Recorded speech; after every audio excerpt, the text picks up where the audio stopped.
Just have to take a quick minute to thank our sponsors, Yellow Dog Paddle, Mackin's Riff and Lips Fishing Trips, NJFishing.com, and 8 Ball Sport Fishing. Also have to thank our supporters, Psycho Jigs, Lip Glue, Nor'easter Hardcore Apparel, Hoggy Time Jigs, The Mimi Sick, and The Gambler.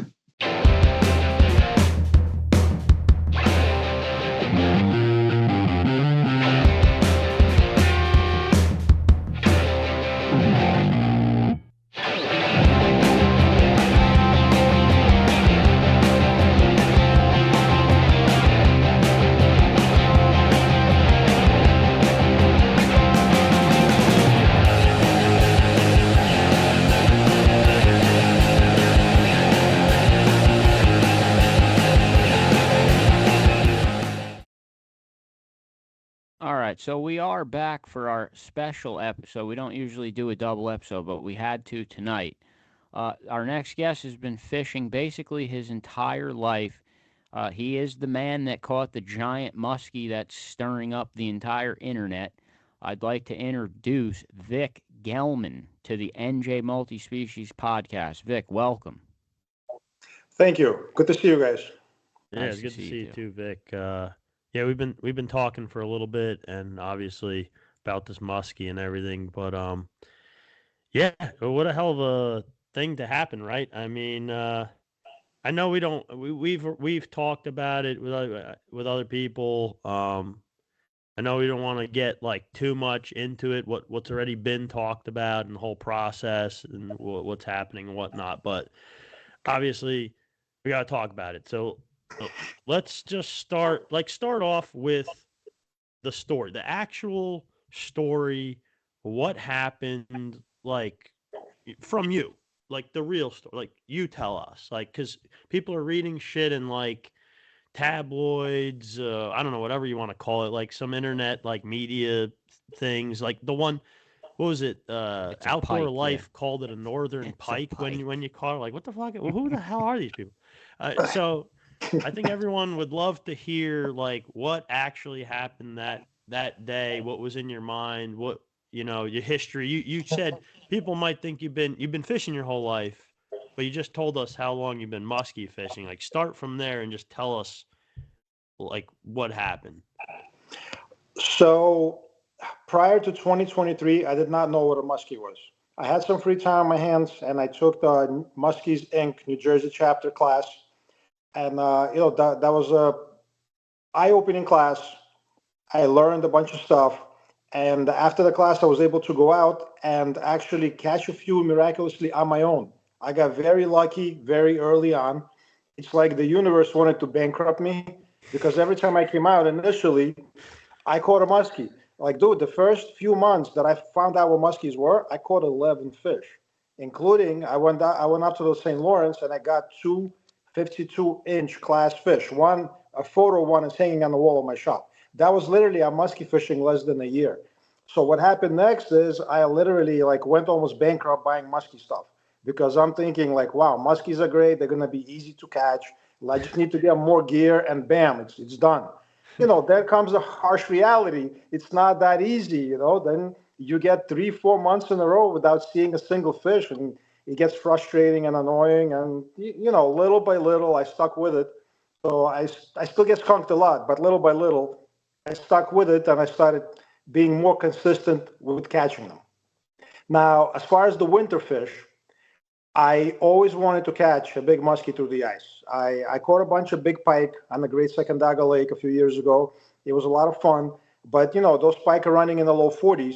Over here in New Jersey, even the low to mid 40s muskie, it's going to be twice the size of that pike. I mean, it's a totally different fight. Yeah. So I spent most of last winter, the whole 5 weeks of ice we had, trying to get one. Didn't happen for me. I had everyone around me was catching them using small shiners. And I was there with like big sucker baits. I couldn't get a flag for the life of me. Yeah. This year, same story. I come out on the ice. I didn't spend a lot of time muskie fishing because I was kind of like, I still had the pain of last year. So instead, I focused on walleyes and just catching regular stuff. But I saw a lot of people fishing for muskies, and I would come up and hang out with them and speak to them. And I was seeing dudes come out and spend 2-3 days straight with every bait under the sun, and maybe get one flag. I'm like, I'm not doing this. So just not. Like I fished the total for muskies this year prior to catching that fish 2 times. The first time I came out was first ice. I saw a fish, but I couldn't get it to eat. And then I saw it on live scope. It swam by my bait as I was jigging. It completely ignored me, went to my sucker. I watched it come up to the sucker, nose it, and leave. And I was like, okay, this sucks. That was all the action I had all day. So after that, I left him alone, focused on the walleyes, focused on whatever else I could catch. I got lucky. I got a nice big catfish. I got a nice big walleye. So that was all right. And then, then came that big storm of the last 30 years. We got all that snow. Mm-hmm. At least we got here. I know, like, Jersey didn't get that much, at least, like, towards the... It was a lot for us. I mean... So we get all the snow, right? And it's my day off. I got a couple of suckers hanging around in my tank. And I'm like, you know what? I'm going to go fishing. And I get to the lake. I go through about 20 inches of ice. I mean, not ice, snow. I get through 20 inches of snow. I get onto the lake by the infamous gazebo that everybody's seen, and I'm pulling my sled with all my stuff. There's about 8 inches of slush on that damn ice. So as I'm pulling it, everything builds up, and now I'm pulling like 400 or 500 pounds. Bro, I get to that gazebo and I'm winded. I'm in decent shape, but I'm winded. I cannot go anymore. And I'm like, screw this. I'm gonna go to Oxford, right? So I turn around and I look at my car, and I'm like, oh my God, I'm not going to make it to my car right now. It's not happening. So I put my first hole right there, and then I put my next holes, 50, 60 feet out towards deeper water so I could at least jig or like entertain myself. Yeah. And guess which hole got bit? The one where I stopped, where I couldn't go no more. I was never going to fish that. You're telling me that you caught this muskie in a hole that you only drilled because you were just exhausted and you said, fuck this, I'm just putting a hole here. And after almost 2 years of trying to catch them in all the right places, makes you wonder, what is the actually right place? It's crazy. So I feel truly blessed because that bite, that's pure providence. Yes, landing that fish, it took a little bit of experience. And, if I didn't have all the Northern Pike experience, I would say 99% I would have lost it. But getting that bite had nothing to do with me. It was pure luck. Like, I feel so blessed that it happened. I don't even deserve it. It's the only muskie I ever caught through the ice in my life. The first and the only.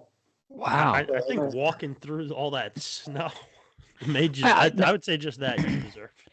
Can when you drill a hole, you don't just drill one hole, right? Like you drill 3 or 4 together. Is that what you do? So it depends on what I'm doing and where I'm fishing.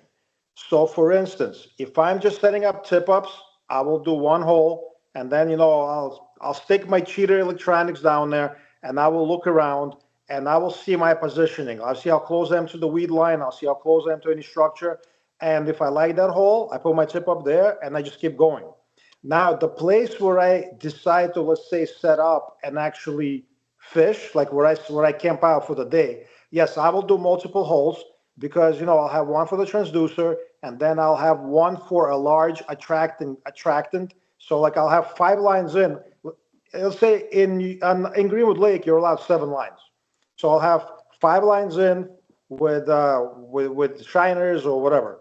With whatever bait I'm using, and then I'll have 1 line in with the big rattle bait that I can bring fish to me with, and I'll have something small, like a small spoon that I can finish them with. So basically, a lot of times you start banging that big rattle bait on the sand in 30, 40 feet of water, and even though there's nothing next to you, all of a sudden you start seeing perch appear, and other stuff starts to come in because they come in to investigate. And when they do, you can finish them off with a little, like Northland rattle spoon. So that's kind of the strategy, I remember reading an article like years and years ago in like In Fisherman magazine or something, and it basically described this pike fishing technique through the ice, where you'd set your tip ups in a way, and then these extra holes, and you'd do this. You'd hop around to these holes with a big rattle trap or something, not. Obviously sometimes you'd catch the actual pike on the rattle trap, but 9 times out of 10, you were just trying to get those pike to swim through to like follow your rattle trap through the holes, and while they're going to your next spot, you're making them pass by your tip-up traps with the actual bait on it, and that was the whole technique. So I read the same article, and Okay. the last 2 days of ice fishing this year, I attempted to do that. So I placed all the tip-ups close to me. I put a couple of holes right in the proximity of the general area, and I started really like working a big rattle bait hard to try to bring him in. And I saw a total of 2 fish. Each day, 2 fish came up to my sucker, looked at it just like this, just like looked at it, nosed it. I even picked up my tip up and I lifted the fish to make sure to make it wiggle, and then I just watched the muskie turn around and leave. So I mean, they just were not eating. It probably would have worked, but they weren't eating those 2 days. But I'm no muskie expert, but I do fair share muskie fishing, and I have for 15 years or whatever. But there's just something about them where it's like it has nothing to do. I know muskie guys like to think they're intelligent fish and whatnot. It has nothing to do with intelligence. There's just something about muskie where if they're not eating, they're just not they're not gonna eat. I don't know. There's just some days where they just won't eat, and there's other days where they'll eat anything, and then there's other days where they could be coaxed into eating. But those days where they're not gonna eat, they're not gonna eat. It's not gonna happen. And that's why if you look at my profile, you're going to see so many walleye pictures, because I always have a walleye rod with me. And I'm not one of those guys that'll come out there and fish 14 hours straight hoping for a follow. Like, I'll come out there, I'll spend an hour or two during the peak. If nothing happens for me, I'm going walleye fishing. Like, I love walleye. Walleye is fun. They're aggressive. You can catch a bunch, and they look nice in pictures. I feel like that's the way to do it, instead of just beating your head against the wall, muskie fishing for the entire time. A lot of people are asking how you got the fish through the hole, but I want to go back before that. The flag goes up, and now you set the hook on this fish. When you feel it, do you immediately know it's a gigantic monster? I did not. I knew it was a big fish, so I do have experience with 40-plus inch pike. And that fish felt bigger, but I did not necessarily know that it was going to be longer, because I know the typical muskie, even like a 42-inch muskie, is going to be possibly twice as heavy as a 42-inch pike. So when I came up to the tip up and I yanked on the line, my initial thought was that the fish was wrapped around something. It was very weird because I felt like I couldn't move it. And I said to myself, I know the area. There's really nothing. There's no rocks here. What the hell is it caught on?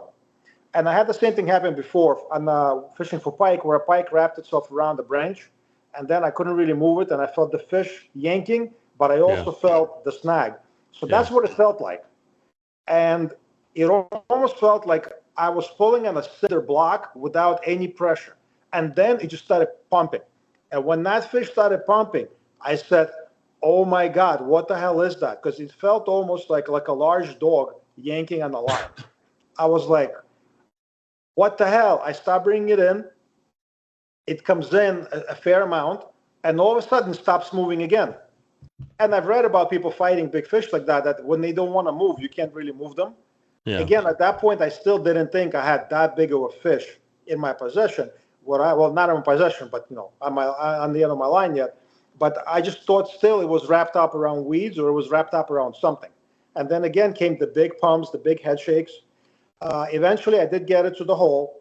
The head comes up. The freaking head is so big that it's a 10-inch hole. It's a big hole. But the head is so big that I can't get my hand into the gills. Like, I can't grab the fish. So the head came up. At that point, I still didn't know I had a special fish, because I literally caught a fish with the same size head in November, but that fish was only 48. It was a really, really fat fish, but it was 48, and if I had to guess, it was maybe upper 30s. So I said to myself, all right, I have a nice photographable fish that's going to look great on the pic. And it's your first one through the ice. And it's my first one. And I'm thinking, yes, I feel great. And then the freaking head slides back down the hole because I couldn't get my hands under the gills, and it takes off. And I was like, oh my God. And so, I mean, that's what I'm curious, like, what kind of leader are you using? Like, is it like a heavy fluorocarbon that it could technically break if he gets his teeth on it right? It was one of those cheap, you get them in Dick's Sporting Goods. It was like a cheap 30-pound leader, like one of those, the ones that can't bite. It wasn't one of my fancy rigs. I didn't have a quick strike. I had a single treble. It wasn't a big treble because I felt that if I was going to go to Oxford, I wanted to be legal in Oxford. So I know you can't use quick strikes and you can't use certain size hooks. So actually, I had a small treble. I had one that's not a 1-0, but a 1. Even small, What is a quick strike? I don't even know what that is. So a quick strike is you have two trebles. Oh, like a stinger? So you have two trebles. And basically what happens is you don't wait for fish to eat. You don't wait for nothing. If you get a flag, you run. You set the hook, and ultimately it's supposed to prevent fish mortality because it allows you to hook the fish very quickly before it inhales the bait too quickly. Gotcha. So that's kind of Why would they want that to be illegal if it's helping mortality? I don't know. It's in the New Jersey rules and regulations. Well, I think I know why. So basically, they don't. So I think they don't want people to take advantage of extra hooks for like. Although I guess aren't you're allowed to snag fish in New Jersey though through the ice, aren't you? There's some kind of weird rule. A lot of people are asking if you ate the fish. So after the fish was donated, to science, when the GEP dissected it and they took whatever parts they wanted, they gave the fish back to me, and I gave the fish back to the same butcher shop that originally waited for us before we took it to GEP to make sure that we weren't wasting GEP's time. So I gave it back to them. They smoked it, and they gave me back a little piece, and they shared the rest, like literally amongst like half the people in Orange County. Like, how was it? It was. I mean, it was what you would expect an old fish to taste like. Oh, okay. I mean, it wasn't anything that you would want to intentionally harvest to consume. Now, when you're looking at that fish on the ice, it's laying on the ice in front of you. In his story, he didn't land it yet. Oh, okay. Sorry. So when I got it back the second time around, and I was finally able to get my hand into the gill, as I was lifting it out of the hole, I felt that it was a different weight class fish than what I released back in November. And even though it had the same head, so when I finished pulling it out and I saw the fish's tail, the problem with the November fish is it had a weird stunted tail. It was an incredibly big-headed, big-shouldered fish with a huge gut, but it had, for whatever reason, had a damaged tail. It had a tiny little baby tail. And because of that, it ended up being 48.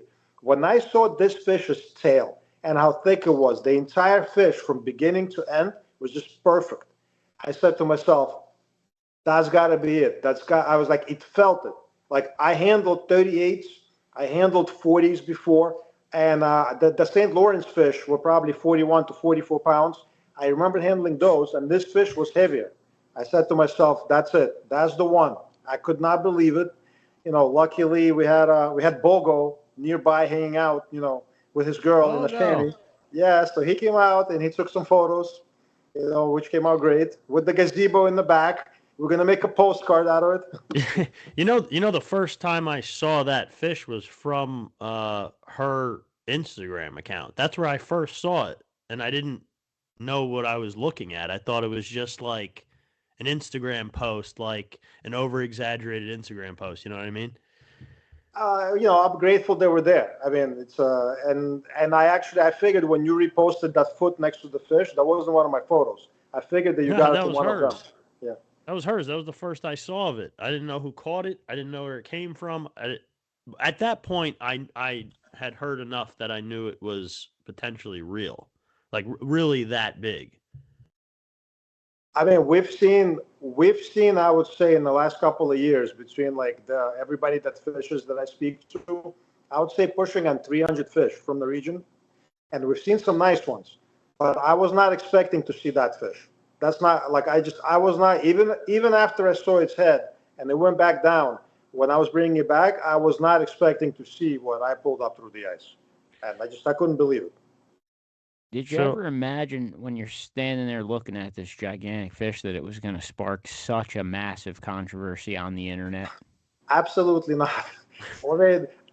There's so many of us that fish that lake, and we speak about this stuff all the time. And literally, half the people only have a New Jersey license. Half the people only have a New York license. I mean, before I really got into Jersey fishing and I found out how amazing it is, I also only had a New York license. And I fished the lake without any issue everywhere. And we kind of never thought of it as, this is ours, this is yours. Yeah. Nobody. I don't think anyone ever thought of it. None of us did. That's no that's the thing. I think one person definitely did. Well, so. Well, look, in hindsight now, you've got it like split half and half. You've got guys acting like, oh, what are you, crazy? Like, that's the New York side. Of course, obviously, it's a New York. Like, why would that be a New Jersey fish? It's just like, dude, get out of here. You never thought about this before this moment. And because of the way the regulations are written, you just wouldn't think about it. If I can fish this entire water body with just my New Jersey license under a set of regulations that more closely resembles New Jersey's regulations to begin with and is shared throughout, why would I think that a fish I catch, whether it be on either side, matters where I am on the water? Like, it's a shared body of water. I feel like once a lot of these people that jump to the conclusion right away, I feel like once some of them read our actual comments, the pro comments, I feel like a lot of them do change their mind. And like Outdoor Life today made a post again about this fish, and most of the comments are literally overwhelmingly now basically do not see it the way the DEP sees it right now. So I mean. And from what I've seen in the comments that I read, most of the people that were saying it's a New York fish are not even from the region. Like, I literally think almost everybody in New Jersey wants it to be a New Jersey fish, like literally. No, you'd be surprised. There's a couple of guys that don't. Well, and it is what it is. Well, and I think a lot. Well, look at it this way, right? I'm sorry, and if anyone's offended by this, that's just fine. Victor's only been muskie fishing for what, 3 years? Even less than that, 2.5. Less than 3 years he's been muskie fishing. He caught a fish, or whether it's officially a New Jersey state record or not, it's a record quality fish. Okay. Oh, yeah. There's guys that have been muskie fishing for 2-3 decades that have never seen a fish like that. They've devoted their fishing lives to looking for a fish, and they haven't caught one. So there's a lot of jealousy. Sorry, there's a lot of people writing into the chat. Congratulations on a great fish. I mean, a lot of people are really proud. I mean, honestly, I'm extremely grateful. Like I said before, I'm humbled, and I do feel like I know a lot of guys that deserve this fish more than me. I got very lucky that I got that bite. I literally got lucky because it was dumb luck, because I decided to go out in almost unfishable conditions, and I couldn't make it further out to my spot, the spot I wanted to fish. So, I was handed this fish. It was up to me to seal the deal, that I was able to do. But ultimately, I'm just grateful and I'm happy no matter what. And that's it.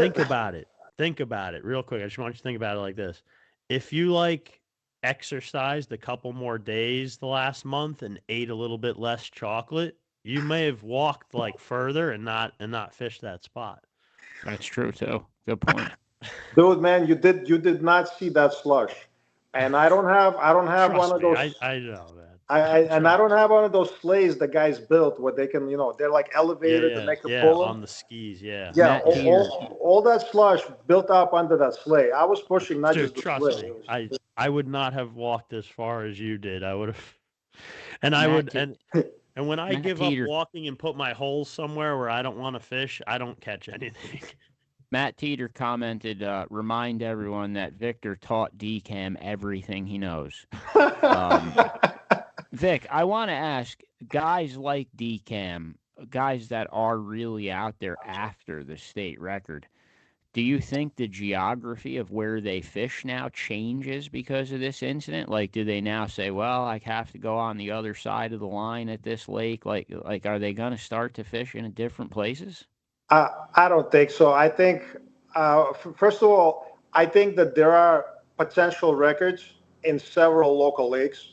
And I mean, I do have some techniques I haven't really shared with people that I learned from somebody. I'm not going to throw his name out there. That I know that it's possible to get more fish of this caliber.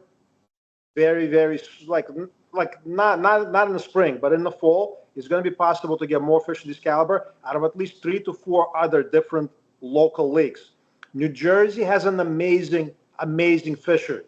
People just don't know about it because a lot of guys keep it to themselves, which everybody has the right to do that. But the reality is, I know for a fact there's got to be at least one record fish in Mercer. There's got to be at least one record fish in Echo. There's got to be at least one more record fish in Greenwood. There's definitely a record fish in Monksville, and who knows how many record fish are in the Delaware. I mean, Yeah. It's just a matter of getting these fish during their peak weight. Because my fish, you catch my fish, let's say, in October or in September, and that fish wouldn't even break 40. Yeah. So I mean, it's just a matter of when you're able to. Yeah, and just for anyone that doesn't know, like this muskie was full of eggs, but these fish don't really spawn successfully here. At least not, I won't say they don't spawn, but it's just not. It's not a significant successful spawn. They just don't have the right environment or whatever it is. But yeah, that's why they weigh so much more this time of year, and then again in fall because they're gorging themselves on bait fish, I would assume, right? Well, again, I know very little about muskie fishing. I did read some books, and I do try to watch other people's podcasts and stuff. But I'm guessing you probably know more about muskies than I do. Like if we were to go fishing in the same boat, you probably are fishing. I fish for so many different fish. I can't keep up with myself, and I forget a lot of shit, and I confuse a lot of shit. But yeah, that's basically my understanding of it. But yeah, so anyway, so this fish, and I know, like I said, we're not gonna get into all that drama and crap that's going around this, but jumping back to the fact that this border lake and now it's a whole thing. When you got the fish and you realized that it was potentially weighed enough to be a contender for this, I don't know who you called first, but you what you called? Did you call a friend or you talked to Craig Lemon at some point, right? So I wasn't able to reach him, but I did know a few people that knew him personally because I did not know him at that time. So I reached out to people in the muskie world, in the Jersey muskie world, that I knew could get in touch with him. Okay. And after I was able to show them the fish and tell them its actual length and girth, they made an effort to reach out to him. And then, he made an effort to come and meet me late in the evening that same day. What about, there's some stories, conflicting stories that you actually tried to release the fish. Then there's other stories that you did not. So up until a few days ago, when there was when there was still ice, the spot where I caught the fish was actually marked with an orange cone. The reason it was marked with an orange cone is because right next to the hole where I caught that fish, I had made a live well. So, live wells are pretty big, so it could be dangerous for people walking onto the lake, especially it's right at the entrance. So the first thing that I did with that fish is I made a live well for that fish to try to revive it and to keep it alive while I was trying to contact the DEP and my friends, and we were measuring it and everything else. Now, that fish, I actually thought during the landing process that I lost that fish because at one point I felt like there was nothing on my line. But I'm guessing the fish just started swimming towards me because instead of me losing the fish, what ended up happening is when they dissected it, they found my bait inside of its stomach. And the hook was basically so deep in that by the time I was able to get it out, the fish was it was bleeding. It wasn't a good situation. Dude, you're lucky as hell that this line didn't get cut. Well, if you look at my tip ups, what I did when I knew I was going for muskies is I used 24-inch leaders everywhere before even attaching any hooks, right? And that again, going back to pike fishing, you can get away with a 12-inch leader when you're fishing for pike. Even the 40-something incher is like it doesn't inhale that deep. But when you're talking about a mid-40s muskie, which I was expecting to catch a mid-40s muskie, that thing with a little 8-inch or 10-inch sucker, and its head is 12 inches long. You need a long leader. Yeah. But I mean, just the fact that it didn't cut through. You said what did you say you were using for the leader? So the leader was just like your standard cheap, like from Dick's, like those cheap leaders. You buy them, there's like 3 to a pack, and they're like, I don't know, $4 or $5, and but people use them for. It wasn't. People use them for leader. bluefish and stuff. Oh, it was the steel leader. It was the steel. No. Oh, okay. I thought you were using like I could have sworn you said 30-pound mono at one point. No, it was a 30-pound. It was like a 30-pound bluefish leader. It was 30 like pound. All right, so like the cheap like Walmart steel leaders that come pre-made. Okay. Victor, but before we ruin your entire night, is there anything else that you want to say and get out there clear to everyone? Well, wait, because I just wanted to touch on this too, because like we're acting as if this has been declined already because these other outlets I thought posted it. I thought we weren't going to talk about that, but I'm just saying I want everyone to know, because this is weird to me. So to submit this fish for a record, right, Victor, you had to fill out a form, have it notarized, and then send it certified mail. Correct. Is that correct? That is correct. And now you had to do all that. Okay, you're sitting home waiting for a response, and now they've supposedly gone to these internet media sites. One of them that called it a northern pike to begin with, so I have like zero respect for them. They're reporting that they've been told that the muskie is denied because it was caught on the New York side of the lake, but you haven't heard back from them. So I had an unofficial, quote unquote, unofficial phone call from an individual that introduced themselves, but I do not know that individual. I never met that individual in person. I do not know if that individual is who that individual claimed to be. So somebody called me out of the blue from a number I do not know and said, I'm so-and-so, and you know what? We're going to decline it. And we're going to decline it because we're looking to New York for guidance. And I was like, New York's record is actually, it got thrown out by the International, Fish and Game Association because there was a whole big investigation, and they called bullshit. They called fraud. They said the fish wasn't as long as he said it was. The fish didn't weigh as long as, and you can actually look it up. It's widely available. Yeah. So I've heard that a lot. That fish got stripped of its world record title, but New York still refused to get rid of that fish. So it's kind of stuck there right now, stressing out all the St. Lawrence guys, because the St. Lawrence guys that fish all the time, they're like, this record is fake, but it could never be broken. It's unbeatable. It's what is it, 70-something pounds, right? Yeah, 70-pound fish that was actually proven to be a 49-pound fish and thrown out, stripped of its record. That is weird. So and ironically, that's from border water with Canada, but whatever. The fact that they would even, I don't know, it's just so weird to me. Like they asked New York for their advice on this. Like what? And why would New York care? I mean, I don't know. Not to go off on a tangent, but you could look at anyone that's actually interested in the facts behind something like this. I posted a lot of the information that you sent that came in and all that.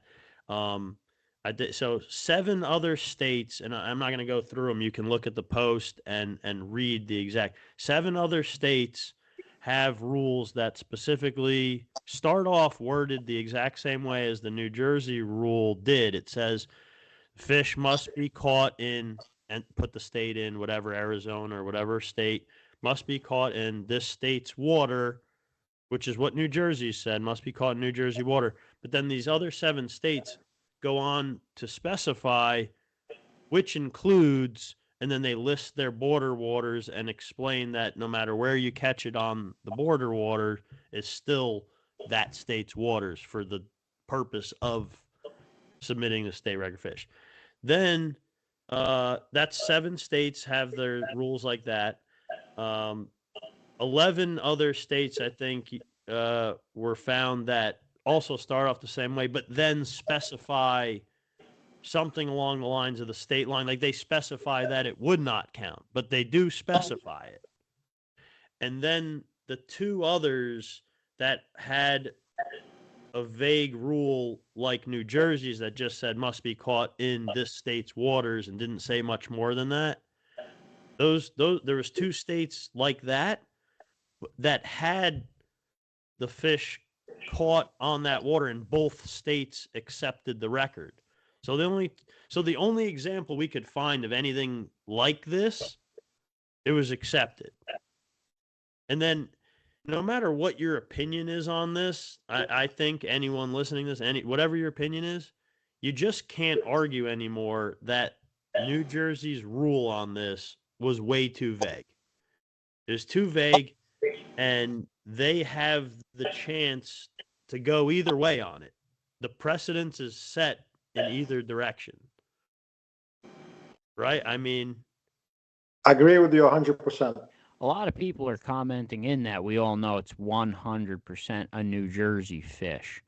As far as who that stocked pisses it, off a lot of people. So if you guys look at the most recent article by Outdoor Life, they quoted GEP. They spoke to a person at the GEP. They quoted him taking credit for the fish, saying this is our fish.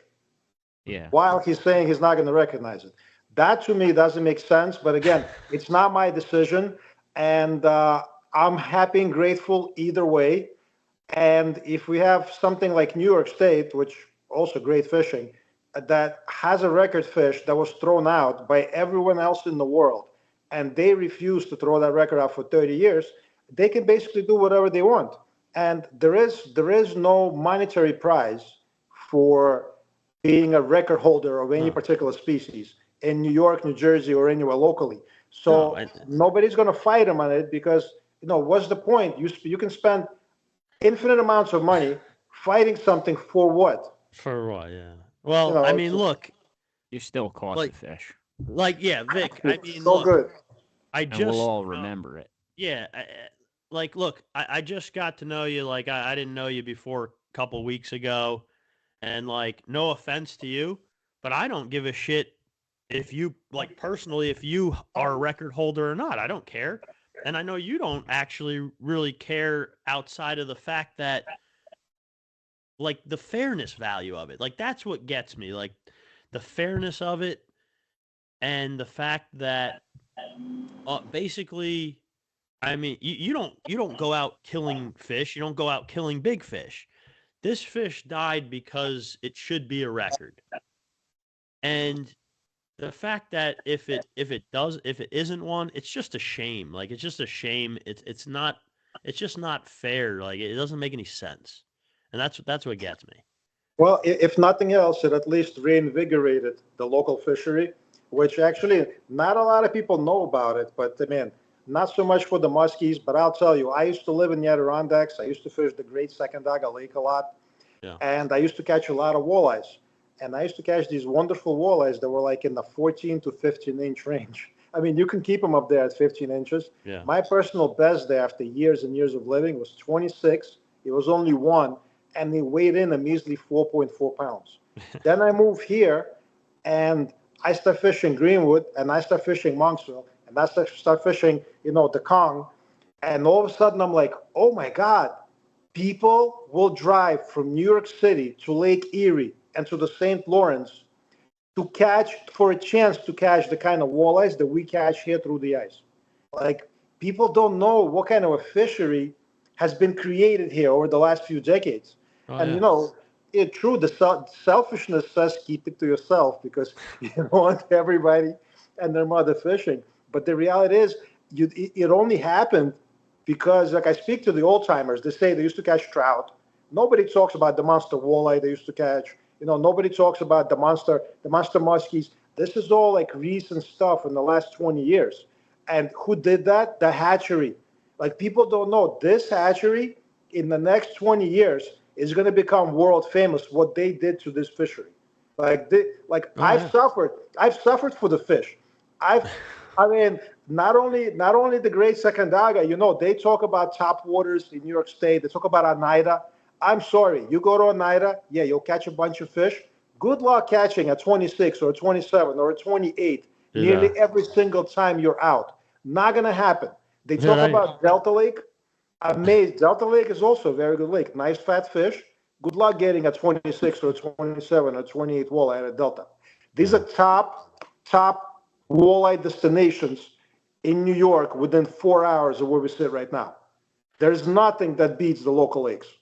Deuce, he said he suffered for the fish. You have to send him a hoodie. You have to send him a suffered hoodie. Yeah, we're on like double duty tonight. We're way over Deuce's time limit. He's gonna murder us. He might be asleep, but this might go on forever because he might not shut it off. Vic, before we let you go, is there anything else that you want to get clear, just so everyone knows and cuts their bullshit nonsense out? So, again, I mean, I've said it a number of times. This is not my decision. Whether or not I agree with the fairness of that decision, I have shared in my post, and I may share again. But ultimately, whatever the decision is handed down, I'm grateful that I was able to catch this fish. I'm happy that I caught it. A picture of it is going on my wall at the candy store.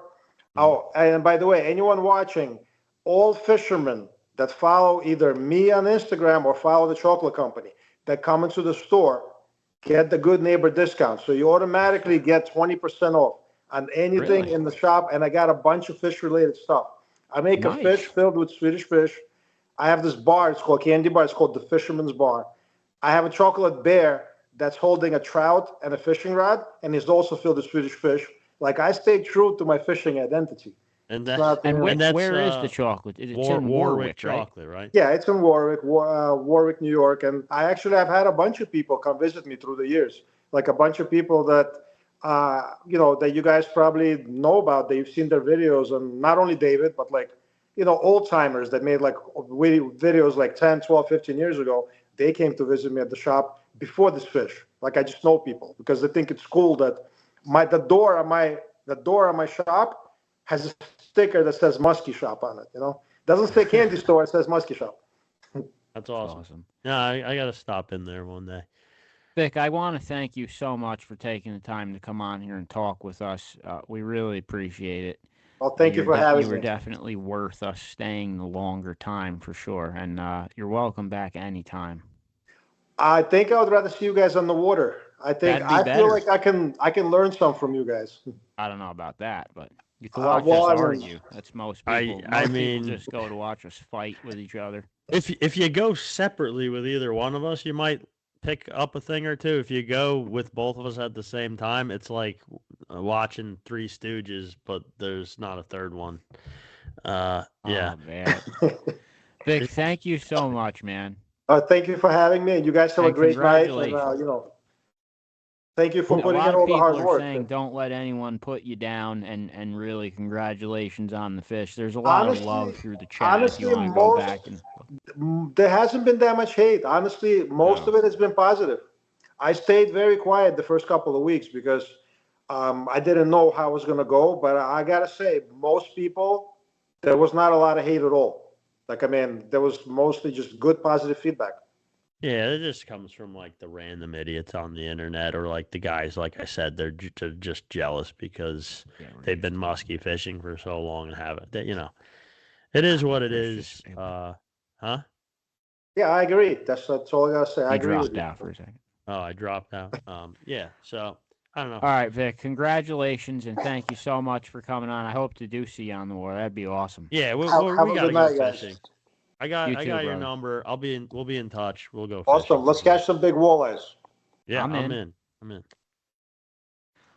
All right, so that was pretty cool actually hearing it from him. A lot of people I think are misinformed that are in the couple people in the chat arguing. But no, I mean, look, if they you're have misinformation and yeah, they're look, saying he lied about. He never lied about his location. no, I mean, the gazebo is in the background. I mean, how does he lie about his? He posted the pic. He's the one that had the picture of the gazebo. Why would he use that picture and then say exactly that the people that posted that? If you don't know that media sucks balls at this point, I don't know what to tell you. They have no accountability. They just put shit out there so that you click on it. They just say whatever they want. Kim Sorge just commented, Kim Sorge just commented, you may learn something from Chris, but not Joe. So she's back to hating me already. Yeah. It only lasted through Captain Dave episode. That was it. Yeah, well. Also, real quick, before we get off, Yellow Dog Paddle is offering a ton of new stuff for 2026. He's even offering sponsor a trip where you could send 2 vets or 2 disabled people fishing with Mike. His website is loaded with all kinds of new stuff. I think we just shared they're starting to post some of the dates of their kayak trips, kayak paddling trips under moonlight. So a lot of new stuff from Yellow Dog Paddle, but especially the Delaware River. That's the newest one for him in the spring. He already posted some walleye video, so he's on fish already. So call Yellow Dog Paddle for your next trip on the Delaware River this spring. And also, if you want to troll Round Valley for one of those trophy trout, Round Valley's about to stock next week. We know that the Herminator is superb at doing that. That is his specialty. He's also doing some bass casting and some other stuff on Round Valley, too. So all kinds of options from Yellow Dog Paddle. If you're looking to fish out in that direction, call Mike Herman. Yeah. Other than that, I think we're done. We're done. We worked too hard today. Yeah, it was too long, but I mean, yeah, as far as Muskie goes, whatever the decision is, doesn't mean that was the right answer. That's the last thing I want to say. Like, if they decline it, doesn't mean it should have been declined. If they accept it, doesn't mean it should have been accepted. I think what everyone needs to take away from this is that New Jersey's rule was too vague, and it could have been interpreted in either way, clearly by the facts that we provided, by almost a 50-50 split of the 20 lakes that have similar scenarios. It's almost split 9 and 11. That's basically a split. It should basically it should just basically have a parenthesis that says including border waters that anywhere where a New Jersey fishing license is valid, a state record could be valid. It must be because skillful angler would take the fish. If I caught a 26-inch fish on Greenwood Lake and submitted it to the Skillful Angler program, I would just write Greenwood Lake. They wouldn't respond. What part of the lake were you on? They wouldn't do that. And if it was a boat and there was no witnesses and you didn't say what, like. Yeah, but this guy seems pretty honest. I mean, doesn't seem like he's going to make up anything. No, that's exactly what I thought when I talked. I could see him catching it in a boat and posting the same picture with the gazebo in the back. I don't think he'd move. I don't know. Some people definitely would. I don't think this specific guy would. But before this fiasco, you wouldn't even think you had to do that because most people thought you're fishing New Jersey waters. If I caught that fish on Greenwood Lake, I would immediately say, I just broke the state record. It would never even pop into my mind. But that was why this was all such a fascinating controversy, because it's unprecedented, realistically, for New Jersey and New York. Yeah, but, and the only similar example we could find, both states accepted the fish as a record because it broke both states' records. It breaks both states. So this is kind of a one-of-a-kind thing, and then the New York has a fake record, which isn't even realistic. I don't know. So it's all just bizarre. But at the end of the day, Victor still has 100 pictures of him holding that fish that we'll probably all remember for the rest of our lives anyway and talk about. And it's an amazing fish, and he caught it. He'll remember it forever. And whether his name is on, a record book. I've mentioned the guy that broke the Muskie state record like 5 times already and even did a video about it, and I forgot his name already. I don't even remember what his name was. Bob something maybe. But, that doesn't matter. There's controversy with that, too. But Yeah, but at the end of the day, he still has the picture with the fish. He caught the fish. Even if his name doesn't get put in the book, it still happened. He caught the fish. Well, He's only been muskie fishing for 2 years, too. It's the fish of a lifetime. yeah. Can't take it away from him. Nope. I blame New Jersey for the way they wrote the law. New Jersey, you never Yeah. planned on this happening. I know that. You can't bullshit. I knew the bullshit was going to come out where they were going to just blame New York's fault. I knew that was going to be the scapegoat. I called it a couple days ago, and he just confirmed it, saying, "Oh, we're following New York on some anonymous call. We're following New York guidelines." And then they have the no, not balls to, guidelines, just like basically taking New York's advice on just it. blaming it. They're blaming it on New York. That's what they're doing. So you can't blame it on them. And then you leak the information to the Asbury Park Press. Like, does anyone even read the Asbury Park Press? Like, that's who you decided to leak it to before the angler even found out? A lot of this is complete bullshit. I didn't want to say it with Vic on here, but we can say it because we don't fucking care. But a lot of this was complete bullshit. The way it was handled was bullshit. And, you tried to put up a Facebook post and add boundary waters into the clause overnight. So, and then you leaked it to the Asbury. What? I said that was weird too. They changed it. Have changed the wording on the from the NJ Fish and Wildlife website to the Facebook post. It changed. They added a boundary water based on New York. Who did that overnight? Had the authority to just change all this shit. Now this guy's getting anonymous phone calls that the fish was. It's all just bizarre to me. But yeah, congratulations to the fisherman, Vic.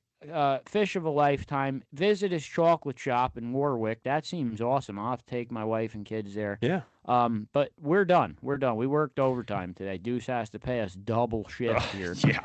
And yeah, it's over. Who's on next week?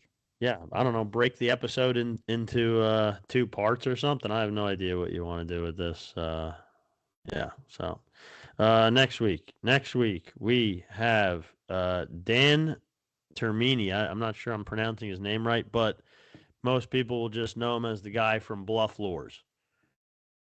Bluff Lures next week. A lot of innovative, cool new stuff. You find his stuff at the Tackle Box and some other shops. But yeah, Dan from Bluff Lures. Dan from Bluff Lures next week. We will be back and see everyone next week. If you're fishing this week, good luck. I posted a whole video about the kayak. It is finally out. If you want to check out the kayak that you can win by joining the Multi-Species Mayhem Fishing Club, everyone in the club will have a shot to win. It's $35 a year to become a member. You don't just join the Facebook group. That does not make you a member. You have to join Fishing Chaos and pay $35 a year. That entitles you to the saltwater contest, the trout contest, all the other contests that are going to pop up. There's an 8-ball tuna fishing trip that's being given away with 2 spots. There's a trip with Chuck Manny. There's a second kayak donated by Lord Almighty. The whole list of prizes is on there. Tons of stuff. Goes all year round. There's even a barbecue. So if you're not in at this point for $35, I'm not exactly sure why you wouldn't be.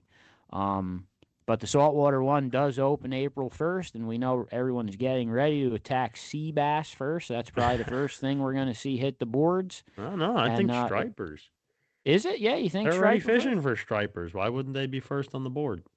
Are they already? I only go by what Chuck does. He's the only person that matters to me, really, on the planet. Chuck's boat ain't even in the water yet.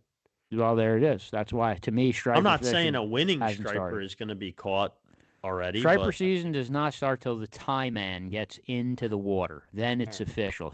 Then I know he's out there waiting. If I just hold this up and say "suffer for the fish," do you have to shut the fuck up and end the show? How does this work? Absolutely. That's how it always suffer ends. for the fish.